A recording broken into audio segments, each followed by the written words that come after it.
Ojalá a ninguno nos pase vivir. Esto es lo que tendríamos que avanzar en este tema. Ni voy a leer, voy a renegar.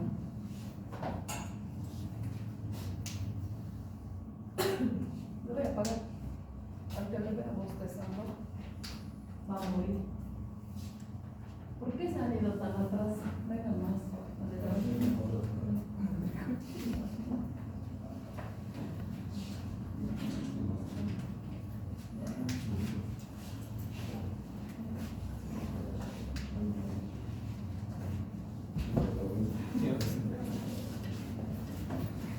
De cervix. En sí, para que hablemos de cáncer de cervix, tenemos que saber tres tipos o tres conceptos primordiales. ¿Ya? Primero tenemos que saber qué es la prevalencia. ¿Cuántos casos de cáncer de cervix se van a presentar en pacientes en el periodo de un año? Tenemos que saber qué tipo histológico o qué tipo de células van a ser las que están afectadas. Generalmente, o sea, hay dos tipos, ¿no? Las células epiteliales, las células escamosas, y también en el peor de los casos las células glandulares. ¿Ya? Y también tenemos que saber cuáles son los factores de riesgo para ir a dar prevención, para ir directo a esas poblaciones. Obviamente toda la población está expuesta, pero hay poblaciones que tienen más factores de riesgo. Entonces, ¿qué dice la Organización Mundial de la Salud? Dice que cada hora, que cada 5, dice que una mujer muere cada 5 horas. Imagínense cómo es este cáncer. A nivel mundial, el cáncer que mata a las mujeres es el cáncer de mama. Pero en países en vías de desarrollo como el de nosotros, el primer cáncer que mata a las mujeres es el de cervix. Después es el de mama. Después es el de ovario. Y así sucesivamente. Pero el primer cáncer en países en vías de desarrollo que mata a las mujeres es el sea de cervix. Dice que más o menos hasta los 75 años. ¿Por qué les estoy hablando de los 75 años? Porque ustedes no van a encontrar cáncer de cervix en una paciente de 20, de 22, de 25 ni de 30 años. En esas pacientes podemos encontrar lesiones precancerosas o algún tipo de cambio celular. Pero este tipo de cáncer es un cáncer silencioso. Más o menos unos 10 a 15 años, la paciente no va a presentar ningún tipo de síntoma. Es por eso que a menor edad de la paciente que haya iniciado su vida sexual y con varias parejas, entonces el factor de riesgo es mayor y les voy a explicar después por qué. Entonces dice que a los 75 años el índice de muerte de las pacientes que en países en vías de desarrollo es del 3.4%. Exacto. A nivel mundial, en países ya desarrollados, el cáncer de cervix que provoca la muerte es más o menos el 1% en el mundo. ¿Ya? Pero el máximo riesgo se va a presentar a los 40 a 60 años, de la mitad de la población femenina. ¿Qué quiere decir que una paciente con 45 años, una paciente con 50 años tenga cáncer y muera? Eso es un grave problema de salud pública. ¿Por qué? Porque son mujeres que son económicamente activas. Es el momento donde estas pacientes están trabajando. A veces son estas pacientes las que sostienen su familia. Entonces, se les hace radioterapia, se les hace quimioterapia, se les hace mucho, y el Estado tiene que gasta. Hay pacientes, obviamente, que se las maneja con el SUS, ahora el Seguro Universal, ¿no ven? Pero los medicamentos que se utilizan son caros. Pero hay pacientes que tienen más recursos y se van a la parte privada. Y son enfermedades que empobrecen a la familia y de por sí empobrecen a la sociedad. ¿Ya? Entonces tienen que tener bien en cuenta que es una enfermedad, que es un cáncer que podemos prevenir, que podemos manejar a tiempo. Después, ¿cuáles van a ser los factores de riesgo? Primero, la prevalencia. Después, el tipo histológico. ¿Qué tipo de células son las que están afectadas? Tenemos diversos procesos de ellos, el cervix. La parte que está dentro se llama endocervix y la parte que está aquí afuera se llama exocervix. Lo que está aquí adentro está recubierto por epitelio cilíndrico simple, que es la continuación del tejido endometrial, ¿ya? Y lo que está aquí abajo está recubierto por un epitelio plano estratificado no queratinizado, que es la continuación de las células de la vagina. Entre estos dos, aquí se ve más grande, voy a sacarlo. Entre estos dos, aquí y aquí, hay un lugar donde se van a unir estos dos tipos de células, ¿ya? Y se llama unión escamocolumnar. El lugar donde se unen estos dos tipos de epitelio se llama unión escamocolumnar. ¿Y qué pasa en esta unión? Antes de llegar a esta unión, va a haber un cambio de epitelio.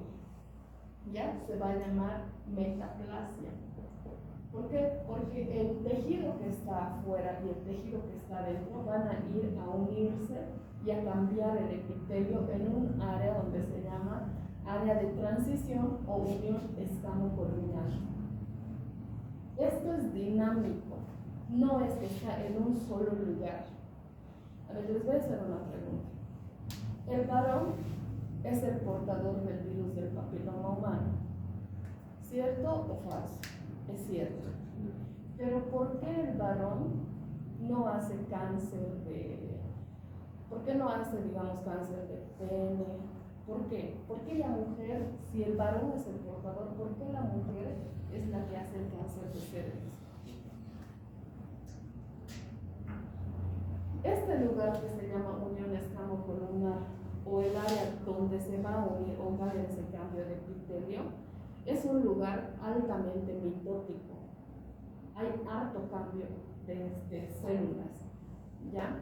Entonces, cuando el virus entra en una célula que va a entrar en un proceso de mitosis, como es el área de transición, entonces es ahí donde se va a ir a replicar el virus. Es por eso, las mujeres tenemos esta unión escamocolumnar donde hay esta multiplicación celular y los varones no, es por eso, ¿ya? Ahora, ¿por qué les digo que es dinámico? A menor edad gestacional, esta unión escamocolumnar está más afuera, ¿ya? Está más hacia el exocervix, está más hacia afuera esta unión escamocolumnar. Pero a medida que pasan los años, esta unión escamocolumnar se va adentrando hacia el endocervix, ¿ya? Es por eso que cuando inician su vida sexual muy tempranamente las mujeres y han estado con una persona que tiene el virus del papiloma humano, es fácil que queden contagiadas. En realidad, el protocolo indica que el 95% de las mujeres que han iniciado su vida sexual antes de los 25 años han tenido el virus del papiloma humano. Pero ¿por qué ahora no tienen, se les hace un PCR y sale negativo? ¿Por qué sale negativo? Por el estado inmunológico. Porque nuestro estado inmunológico puede combatir a ese virus y eliminarlo. Pero a medida que pasa el tiempo, nuestro estado inmunológico ya no es el mismo, ¿ya? Es por eso que si una paciente se ha infectado con el virus del papiloma humano antes, digamos, a sus 17, 18 años, cuando le hagamos su screening, puede que no tenga nada, o puede que sí. Pero cuando se le hace a una paciente después de los 30 y se ha contagiado con el virus del papiloma humano, con seguridad les va a salir algo. porque el estado inmunológico ya no es el mismo. ¿Ya? Entonces, cuando está afectada la parte de los epitelios, se llama lesiones escamosas, ¿ya? Y cuando está afectado, digamos, más adentro el epitelio glandular, ahí es lo peor, ¿ya? Porque ahí se pueden formar los adenocarcinomas que son más difíciles de tratar, más difíciles de diagnosticar, que son los cánceres que más rápido te van a matar. Ahora, los factores de riesgo, ¿cuál es lo más importante que sepan? Primero, ¿qué va a provocar el cáncer de cervix? Esto, el virus del papiloma humano. Es un virus que se transmite por vía sexual solamente. 2, otro factor de riesgo, la pobreza, la multiparidad. A ver, una señora que tiene mucho dinero, tú la vas a ver tener 10, 7, 8 hijos, ¿no? Generalmente tienen 2, 3 hijos y el tercero ha sido equivocación, ¿o no? Pero las señoras que vienen del campo, sin pena te dicen 8 hijos, 10 hijos, y todavía, o sea, 7 hijos, 3 fracasos, están con un embarazo más. La desnutrición, la multiparidad, son factores de riesgo. El inicio de vida sexual antes de los 17, 16 años. Múltiples parejas sexuales son factores de riesgo. Entonces, ¿a qué poblaciones tenemos que ir por orientación? Son a estas poblaciones. Ahora es una paciente que tiene 30 años y que recién ha iniciado su vida sexual. Recién ha iniciado y tú le haces el papá Nicolau y te salen coilocitos. Por si acaso, si ustedes ven un papá Nicolau y les dice presencia de coilocitos, quiere decir que tiene el virus del papiloma humano. En una sola relación sexual uno se puede contagiar con este virus. Puede, pero no es la frecuencia, ¿ya? O sea, puede ser uno en cuanto, pero que tenga varias relaciones sexuales, ha iniciado su vida sexual a sus 30 años, inician y paran, no, pues no, si tienes un chico más estable, digamos, quizás todos los días, o no, tú le haces su papá Nicolau, tú le haces su captura híbrida, lo que sea, y te salen coilocitos. Y entre sus antecedentes te dice que es fumadora. Entonces, ¿por qué? O sea, ¿por qué el hecho de que sea fumadora hace que te aumente el riesgo de tener cáncer?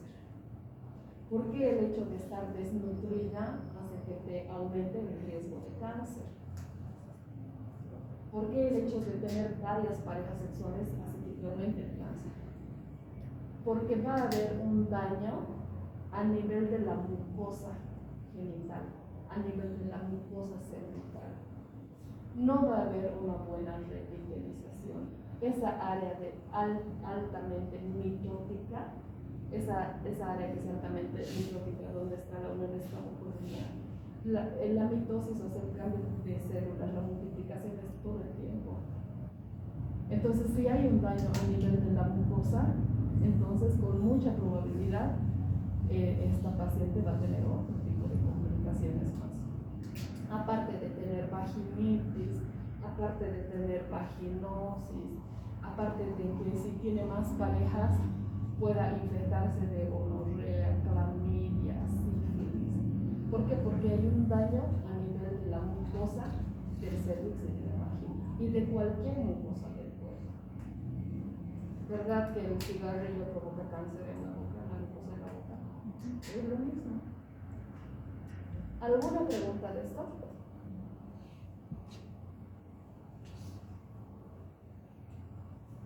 Ha pasado el tiempo, la paciente ha iniciado su vida sexual, no se ha hecho ningún estudio y viene a tu consulta porque presenta sangrados menstruales o presenta sangrados en tiempos que no le correspondería sangrar. Entonces tú obviamente no solamente que le digas de cuándo estás sangrando, por qué estás sangrando, tienes que saber revisar. Para que tú sospeches que hay un cáncer de cervix o el problema está a nivel del cervix, cuando le hacen el examen especular, lo primero que van a ver va a ser una masa. Lo primero que van a ver va a ser una masa a nivel del exocervix.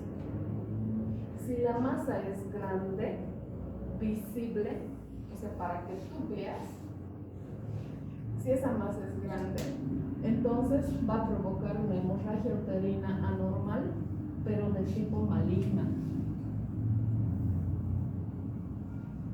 Va a provocar un sangrado. Cuando las masas o las lesiones son pequeñas, que están delimitadas dentro del cervix y no son visibles a nuestros ojos cuando estamos haciendo el examen especular, no van a provocar sangrado. Pero cuando la masa ya es un poco grande, puede provocar sangrado. Entonces, cuando ya estamos hablando de cáncer, va a haber un sangrado uterino normal de tipo maligno, va a haber una masa exofítica, obviamente. Las lesiones tipo condiloma que ustedes vean, incluso cuando vean en la piel, siempre tienen que describir como lesiones exofíticas vegetantes. No pueden poner en su examen físico, en su historia clínica, paciente que presenta condilomas en área genital. No. Ustedes tienen que ponerse evidencia lesiones exofíticas vegetantes en labio mayor derecho, en horquilla posterior, en región interglútea derecha. Así es como se describe el condiloma, como masa exofítica vegetante, ya sea en la mucosa o ya sea en la piel. Ya se ha alterado la mucosa, ya ha perdido su estructura. Entonces la paciente que va a tener una leucorrea mezclado con sangre mezclado con pus, mezclado con flujo, mal olor, una leucorrea horrible. Cuando vengan las pacientes y te dice estoy con un flujo, olor horrible, que no te sabe explicar qué tipo de olor es, y tú por tu inexperiencia también haces un examen especular y no te das cuenta y digamos, ya señora, mientras vemos, utiliza este medicamento. Si viene alguien con flujo, chicos, lo primero, cultivo y antibiograma de flujo vaginal y después del tratamiento. Una vaginosis o una vaginitis que no cura de 5 a 7 días y sigue con la misma sintomatología, sigue con flujo, sigue con todo eso, sospechen en OSEA de cervix y refieran a una persona que se los haga el papá Nicolau, que se les haga la colposcopía, que hagan la biopsia. ¿Entienden? Después, cuando la masa se ha extendido más a los costados, porque por aquí están los parametrios, cuando toca parametrios, la paciente viene con sangrado, viene con la masa, viene con leucorrea y viene con dolor pélvico. A veces está bien, pero la mayor parte del tiempo está mal. Todo el tiempo se está quejando de dolor pélvico. Y después, cuando no hemos manejado tampoco el dolor, o sea, si es el dolor, ya es un CA invasivo, ya está llegando a parámetros, ya va a pasar lo que es el límite del útero y va a ir a afectar a lugares de la pelvis. Entonces, cuando viene con dolor, ya piensen. Peor todavía, le piden una ecografía y en la ecografía hay una obstrucción del uretra que va a provocar hidronefrosis, ya es un CA, un estadio 1B3, 1B4. ¿Ya? Esta es la clínica del CA de cervix. Esto les voy a poner en su examen. ¿Ya? Ojalá asistan. Porque ya una tiene pues sus sentimientos. 10 personas han venido la anterior vez. ¿Alguna pregunta? Vamos a pasar de diapositiva y luego volvemos aquí, ¿ya? Si yo les muestro esto para que ustedes me digan. Voy a ensuciar mi chompa nueva. ¿Quién tiene papel?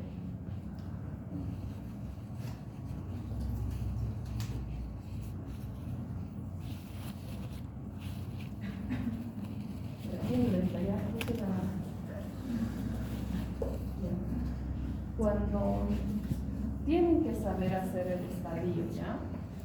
No van a manejar ustedes, obviamente, ni yo. Esto es manejo del oncólogo. Pero si digamos a ustedes, alguien, doctora, me han hecho este estudio en tal lugar, no puedo volver ahí, y vienen y te muestran, tienes que darte cuenta de qué está hablando. Cuando tenemos un estadio 1, es cuando la lesión está delimitada solamente al cervix, ¿ya? Está delimitada solamente al cervix. Y aquí estamos hablando del NIC 1, del NIC 2, del NIC 3 y del CA in situ. Ustedes ven un NIC 3 y ya lloran. ¡Ah, cáncer! No todavía. Esto está delimitado solamente al cervix.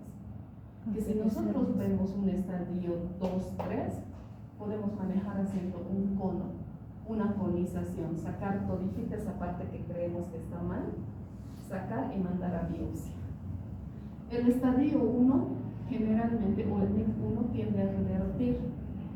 Depende de la inmunidad de la paciente y de la edad que tenga. Esto puede revertir.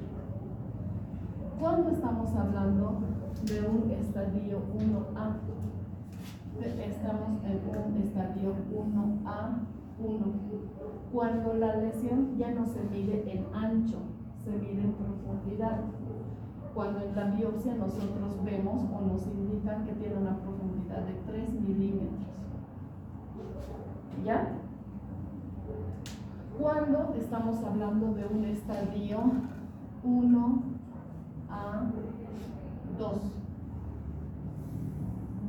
cuando en profundidad ha alcanzado menos de 5 milímetros. ¿Ya? Cuando estamos hablando de un estadio 1B1, cuando estamos hablando de un estadio 1B2 y cuando estamos hablando de un estadio 1B3, cuando la lesión alcanza aquí 2 centímetros, aquí 4 centímetros y aquí menos de 5 centímetros, o sea, 4 centímetros o un poquitito más. ¿Ya? Obviamente, chicos, esto hasta el estadio 1A1, hasta el 1A2, el tratamiento puede ser hacer un cono. O sea, esto es el cervix, y entramos con un azadelil o un bisturí frío y sacamos todo este lugar del exocervix, dependiendo de la paridad de la paciente, porque después podemos provocar una incompetencia cervical también, ¿ya? Pero cuando ya tenemos lesiones más grandes, no podemos hacer eso. Lo que tenemos que hacer en estos casos, generalmente en el 1B3, es hacer primero una radioterapia. ¿Para qué? Para reducir el tamaño del cáncer, ¿ya? Para reducir el tamaño del tumor, diré, y para después hacer un procedimiento, la histerectomía o cualquier otro procedimiento. ¿Hasta aquí se entiende? Cuando la lesión ha llegado un poquito más allá del cervix, se dice que es un estadio 2. Cuando la lesión ha pasado este poquitito, pero no ha sobrepasado los límites del cervix, se dice que es un estadio 3. Y cuando ya ha pasado a otros órganos intrapélvicos o extrapélvicos, se dice que es un estadio 4. ¿Ya? Entonces, ¿cuándo estamos hablando de un estadio 2A? 2 1 también, cuando la lesión es un poquito más de 5 centímetros. Cuando estamos hablando de un estadio 3A, este es un estadio 3A y este es un estadio 3B. El estadio 3B es el que ya ha tomado los parámetros del útero. Entonces por aquí está pasando el uréter, por si acaso. Entonces en esta paciente, en un estadio 3B, ya vamos a ver el uréter obstruido y podemos ver una hidronefrosis. Entonces yo les puedo preguntar en qué estadio del CA de cervix podemos ver o podemos encontrar hidronefrosis en la ecografía. Entonces ustedes me tienen que responder estadio 3B. ¿Listo? ¿Cuándo estamos hablando de un estadio 4? Cuando la lesión ya ha pasado el útero, o sea, el cervix, diré. Cuando la lesión ya ha pasado el cervix, pero ha alcanzado a órganos intrapélvicos. ¿Ya? Intrapélvicos. Este es el límite de la pelvis. El pubis y el sacro. Cuando ha alcanzado este límite. ¿Ya? ¿Y cuándo estamos hablando de un estadio 4B? Cuando ha alcanzado otros órganos extrapélvicos. Entonces yo te digo, ¿cuándo estamos hablando de un estadio 4B en el CA de cervix? Cuando el CA ha alcanzado órganos extrapélvicos. No está difícil, ¿no ven? Entonces, para evitar todo esto,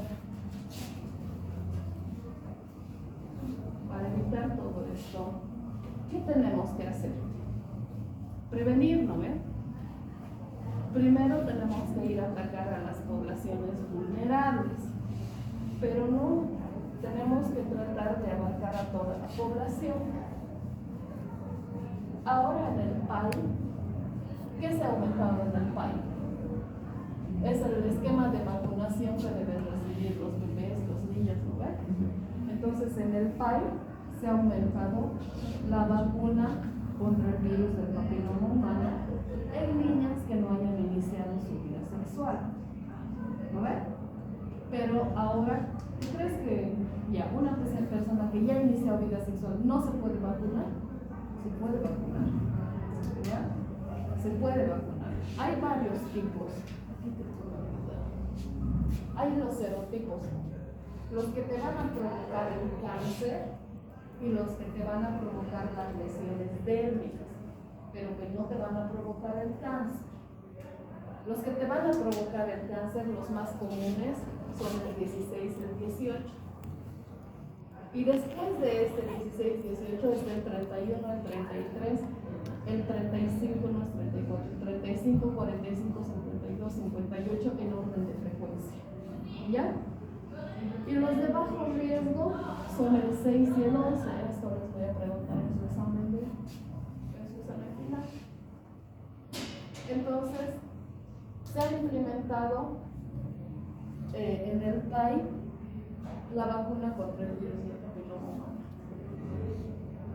Ya tenemos la tetra, la cuadri y la pentavalente, que se tiene que aplicar 2 dosis de 0.5 cc intramuscular cada 6 meses por un año, o sea, 2 veces al año. ¿Ya? Entonces, ¿para qué tipo de serotipos son? Por ejemplo, esta de la 2B es solamente para el 16 y el 18. Y después apareces con cáncer y tú dices, pucha, pero me han vacunado. Pero no son pues los únicos serotipos. Hay otros serotipos que te pueden provocar el cáncer. Entonces el más completo es la cuadrivalente, ¿ya? Que aparte de tener el serotipo 16, 18, tiene el 31, 33, 35. Y después para cada uno de los serotipos hay una vacuna. No tenemos todavía en Bolivia.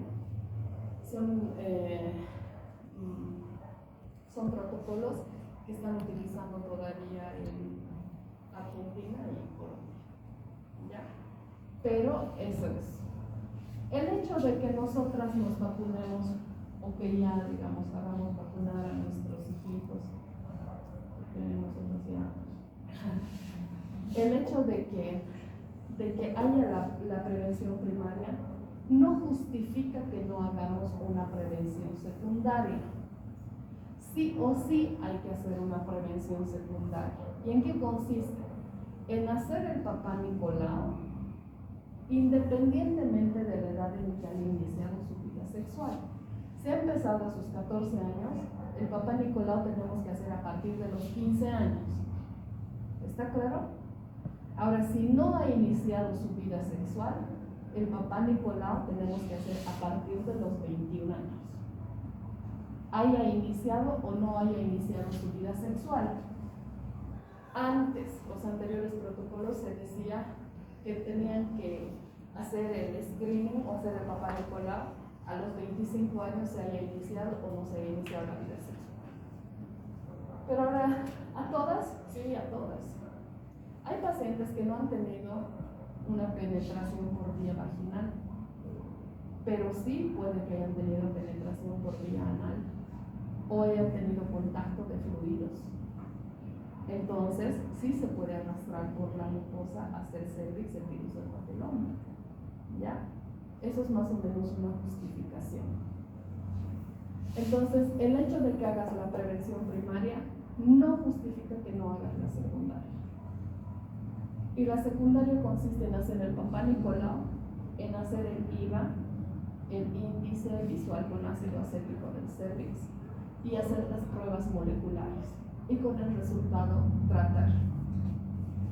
Este es un pequeño esquema de cómo podrían tratar ustedes en un primer nivel. Es una paciente que no ha iniciado su vida sexual. Tiene a sus 21 años, pero te dice quiero hacerle un control ginecológico. Obviamente tú no puedes obligar a nadie, ¿no ve? No le puedes decir, hazte tu papá Nicolau. No. Mira, el protocolo indica de que hayas iniciado o no hayas iniciado la vida sexual por factores de riesgo. Es importante hacer el papá Nicolau, pero es que me va a poner el espéculo y yo nunca he tenido relaciones. Sí, pero el hecho de que le coloques el espéculo no significa que se le va a perforar o se le va a romper todito el límite, ¿no ve? No es así. Entonces se hace hacer el papá Nicolau y el papá Nicolau te sale negativo. Si te sale negativo, pero tienes que tener la certeza de que has hecho un buen papá Nicolau, entonces el control de esta paciente tiene que ser en 3 años. Tampoco le vas a hacer cada año si no inicia vida sexual. ¿Ya? Entonces el protocolo indica 21 años, papá Nicolau negativo, cada 3 años. Pero si te sale un papá Nicolau con alguna lesión, células atípicas o algo, lo que tienes que hacer es hacer una colposcopía. Generalmente los médicos generales no lo hacen, entonces tienes que mandar a un lugar para que le hagan la colposcopía. El colposcopio es un instrumento, o sea, como el microscopio, ¿no? O sea, que te permite ver, cambiando las lentes, que te permite ver en diferentes colores, en dimensiones más grandes el cervix, para que tú puedas identificar la unión escamocolumnar, esa unión que les he explicado hace rato, ¿no ven? Generalmente, en la unión escamocolumnar, aquí donde hay tanta mitosis, si hay una lesión por el virus del papiloma humano, es en este lugar, en la unión escamocolumnar, que vamos a encontrar. ¿Ya? Entonces, le haces o le pides una colposcopía. Si encuentras la unión escamocolumnar y encima encuentras la lesión, tienes que arrancar un pedacito y mandar a patología para que le hagan una biopsia. Y con el resultado tienes que hacer el tratamiento. ¿Alguna pregunta de esto? No, ¿verdad? Ahora, si es una paciente de 30 años, ya ha iniciado su vida sexual, el protocolo es distinto.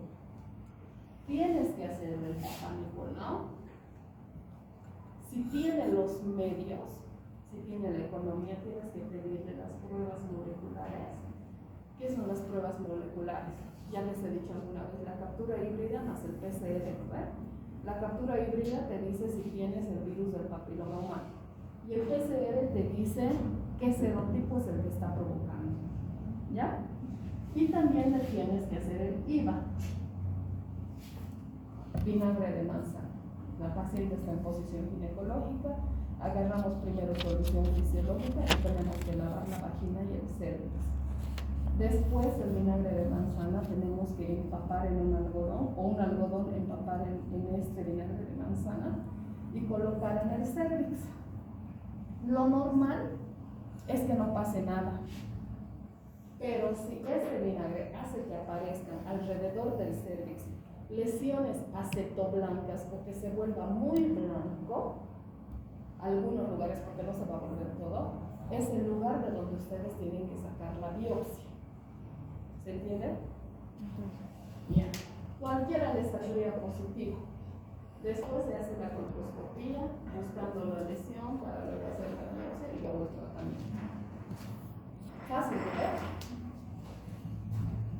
No tienen que saber todo, pero tienen que saber darse cuenta de que probablemente esta paciente se les puede complicar a ustedes, entonces tienen que referir a un lugar más especializado. ¿Ya? ¿Qué pregunta tienen de esto? Como hemos hablado de esto, ahora tenemos que saber qué es el Papá Nicolau, ¿no ves? Hablamos del Papá Nicolau. Si te llevamos un PAP tipo 1, ¿qué dices? Es normal. Son células normales. Te está diciendo que ese Papá Nicolau clase 1 está haciendo referencia a un cervix sano. Si te viene un Papá Nicolau clase 2, hace referencia a un cervix inflamado. ¿Ya? Hace referencia a un cervix inflamado. Las inflamaciones, ¿por qué son? El Papá Nicolau no es un estudio para hacer diagnóstico de cáncer. Tampoco es un estudio para hacer diagnóstico de infecciones vaginales.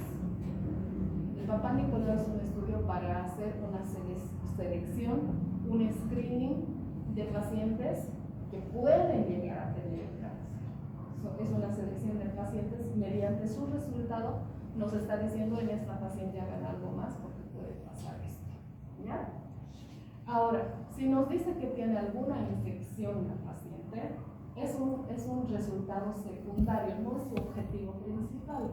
Si tenemos un PAP clase 2 que nos está haciendo referencia a células inflamadas, ¿por qué se inflama el cervix? Generalmente porque hay infecciones y depende de la edad reproductiva de la paciente. Si es una paciente que está en una etapa reproductiva como nosotros, entonces lo más normal es que sea por infecciones.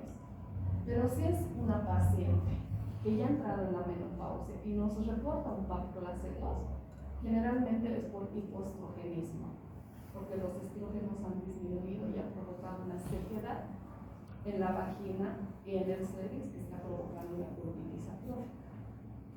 Pero hablando de una paciente en edad reproductiva, las infecciones son de dos tipos.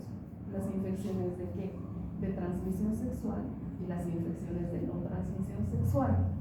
¿Cuáles son las de transmisión sexual que pueden salir en el Papá Nicolau? Puede salir la tricómona, ¿no ven? La Gardnerella no es una infección de transmisión sexual específica. Hasta una niña que no ha iniciado vida sexual podemos encontrar en el cultivo Gardnerella porque se van a formar en aguas estancadas también estas bacterias. Pero ¿cuáles son de transmisión sexual? La clamidia, la gonorrea, la tricomona, la sífilis, VIH, hepatitis B, ¿no ven? Pero lo que más comúnmente podemos ver es la tricomona. Y las de no transmisión sexual, que son los hongos, que te describen como cándida, que te describen como morniliasis. También puedes encontrar flora mixta, puedes encontrar vaginosis, que es la Gardnerella vaginalis, puedes encontrar cocos, bacilos, todo lo demás.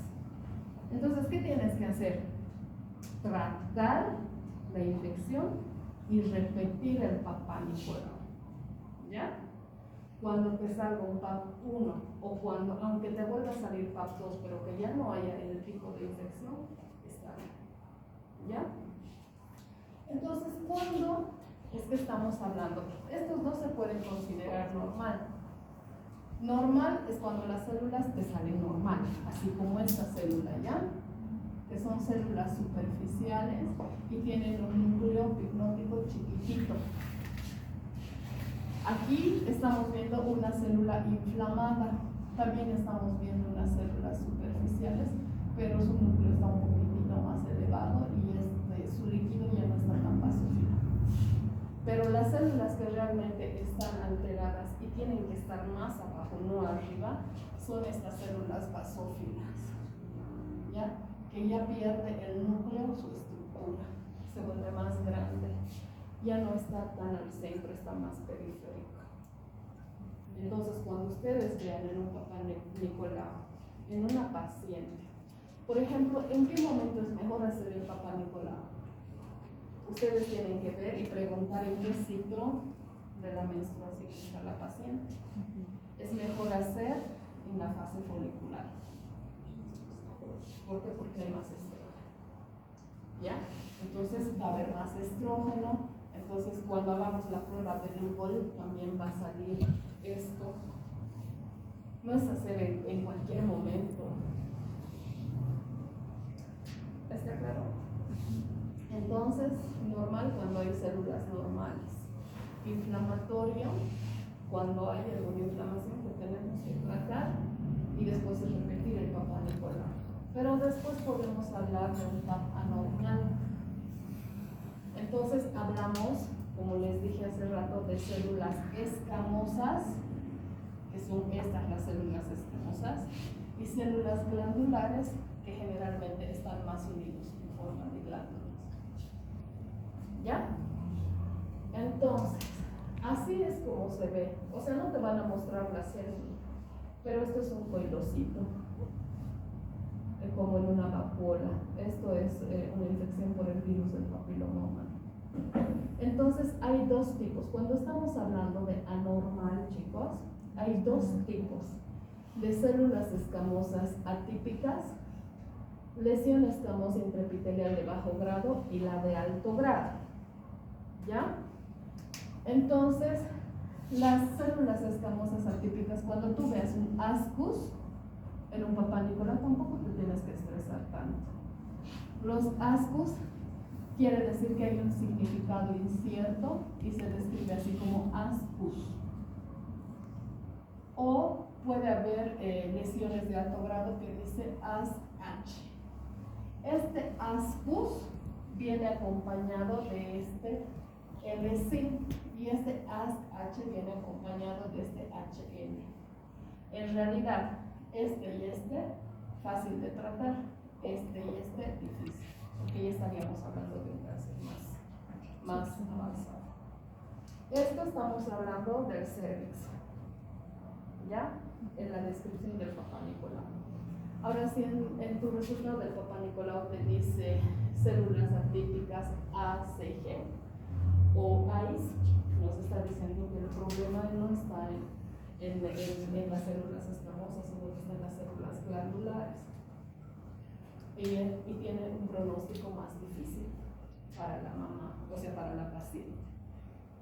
Como hemos hablado del papá Nicolau, tenemos que hablar de la colposcopía. Lo que les decía hace rato, también se tiene que clasificar en adecuado o inadecuado.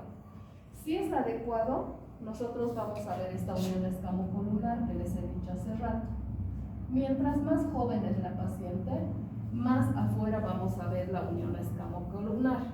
¿Ya? ¿Ven? Aquí esto es la unión escamocolunar. Es el lugar donde se está uniendo el epitelio del exocervix con el epitelio del endocervix. Y esta parte de aquí es el área de mitosis, es donde está viendo esa multiplicación para que se forme esta área. Entonces, esta es una unión escamocolunar tipo 1. ¿Por qué? Porque la unión está más afuera. Y esta es un tipo 2, porque la unión está más dentro del cervix, ¿no? ¿Se dan cuenta? Esto ya es más en una mujer de mayor edad, mayor a 30 años más o menos. Es por eso que las mujeres jóvenes que inician su vida sexual pueden quedar infectadas por el virus del papiloma humano antes. ¿Ya? ¿Se entiende eso? Y también se clasifica en adecuado e inadecuado, y también según el resultado que tengamos en la colposcopía podemos hacer diagnóstico de un NIC 1, NIC 2, NIC 3. El NIC 1, porque tú veas, no va a decir, tú no vas a hacer el diagnóstico. El diagnóstico final lo da la biopsia. Hay que sacar un pedazo, mandar a patología, y el patólogo es el que te va a decir a qué estadio o a qué corresponde. ¿Está claro? Y teniendo todo eso claro, ¿cómo manejarán ustedes?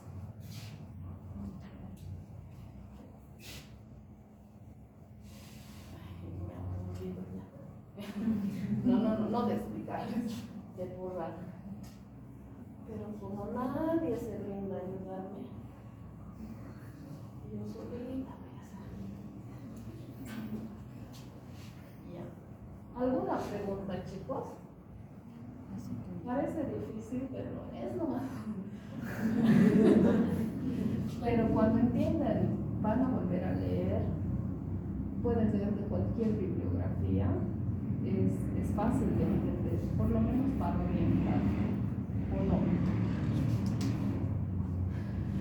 ¿Qué dice el Papá Nicolau? Nos va a buscar células normales, nos va a buscar células inflamadas y nos va a buscar células epiteliales, ¿no ven? Entonces nos va a buscar lo que es esto, el ascus, que viene acompañado o que viene de la mano del L-sil, o el ASH.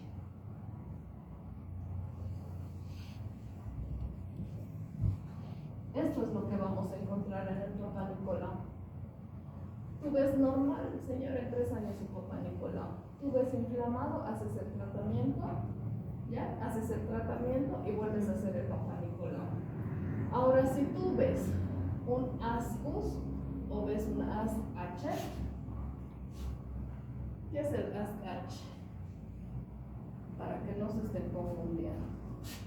Células escamosas atípicas. Estas de significado incierto son el ascus. No se puede excluir lesión, o sea, lesión intraepitelial de alto grado es el ASH, más complicado, ¿no ven?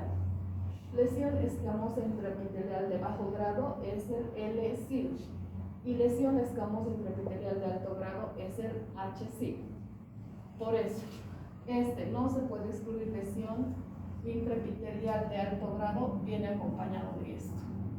Y esto, que es de significado incierto, viene acompañado de lesiones de bajo grado. ¿Ya?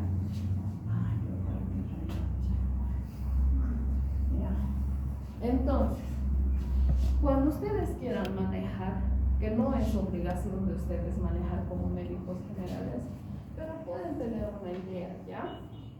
Entonces, vamos a empezar. Primero tenemos un ascus, ya unas lesiones de significado incierto o lesiones intraepiteliales de bajo grado. Entonces, este resultado ya nos ha dado el Papá Nicolau. ¿Lo ven? Ya nos ha dado el Papá Nicolau este resultado.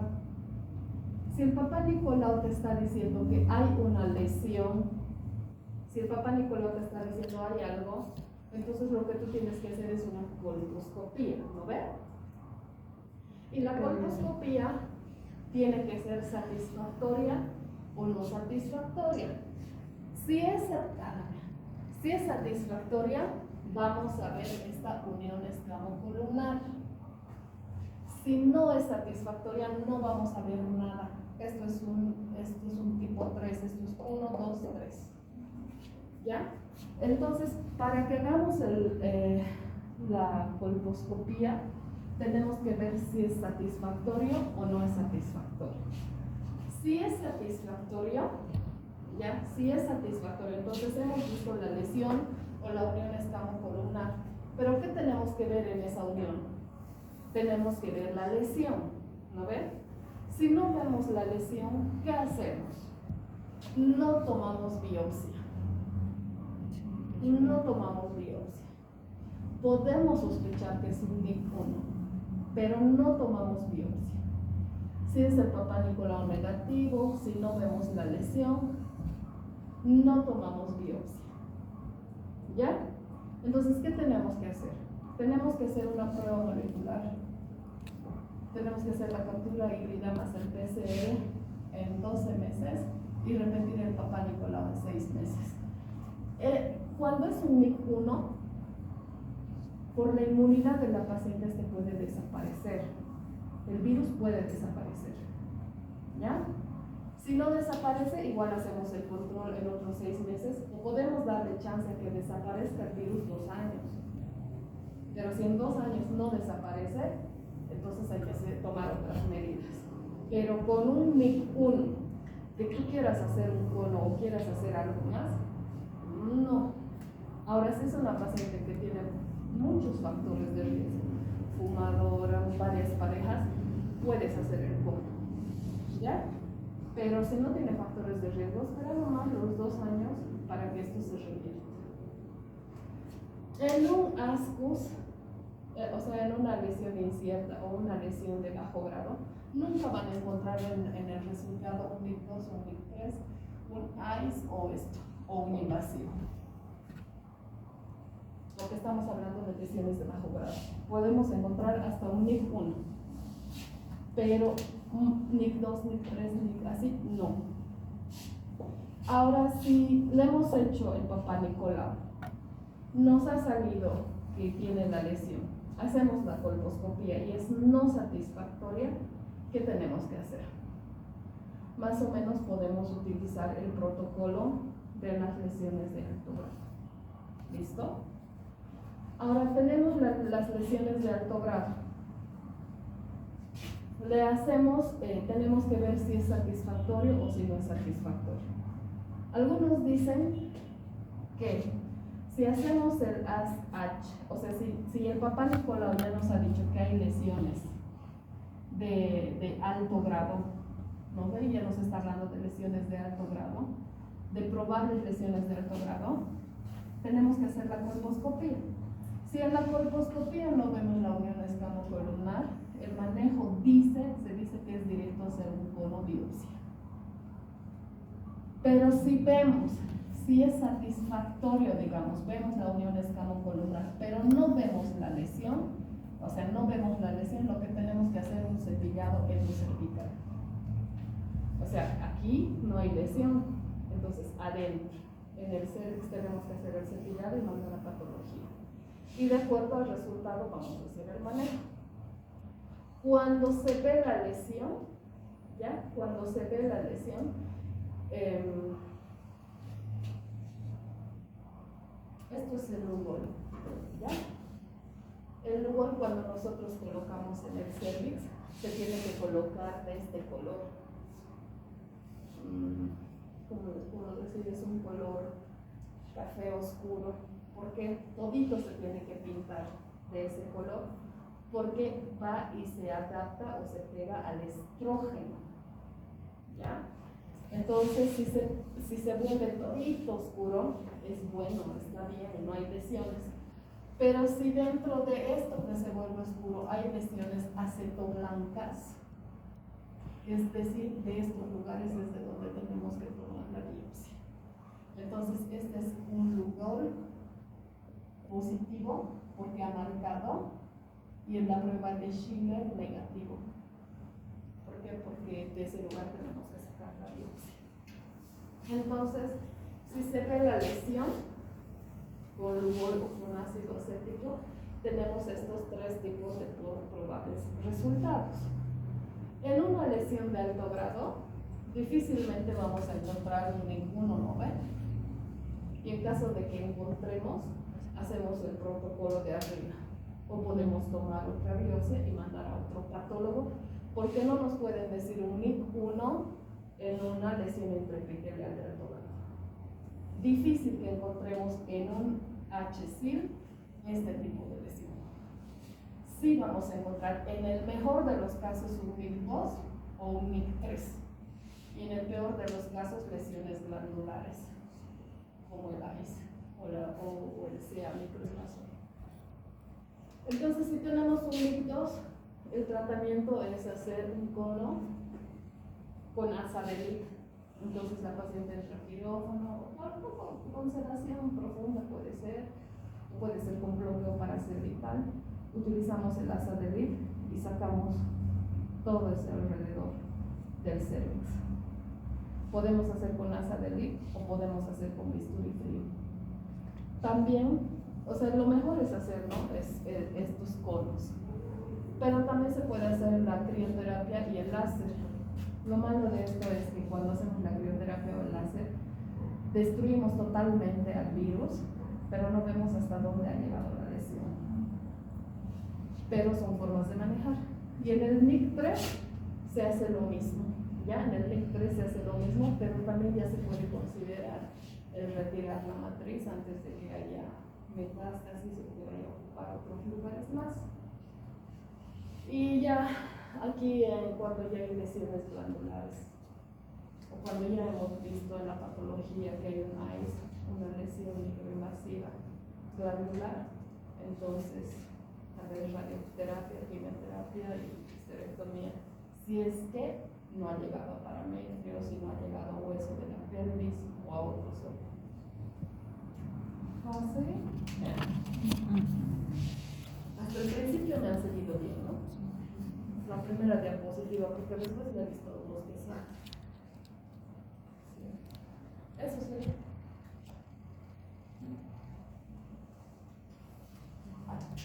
Y calladitos.